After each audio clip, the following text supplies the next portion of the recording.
নতুনপুরে কোনো কর আরোপ ছাড়াই মাগুরা পৌরসভার ২০২৫-২৬ অর্থ বছরের জন্য ৭১,৭১,৯৯,০২২ টাকার বাজেট ঘোষণা করা হয়েছে।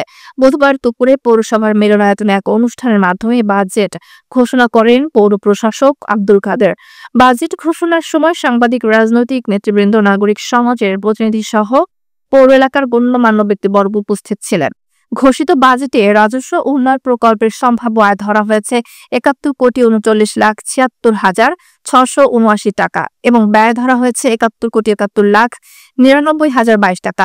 গত বাজেট থেকে প্রান্তিকের উদ্ধৃত ৯৮,৩৩,২৮৯ টাকা এবং চলতি বাজেটের সমাপনী জের ধরা হয়েছে ৩২,২২,৩৪২ টাকা। উল্লেখযোগ্যভাবে বাজেটের একটি বড় অংশ অর্থাৎ ২৫ কোটি টাকা বরাদ্দ রাখা হয়েছে পৌর এলাকার কোকনা সড়ক ও ড্রেনেজ ব্যবস্থার উন্নয়নের জন্য।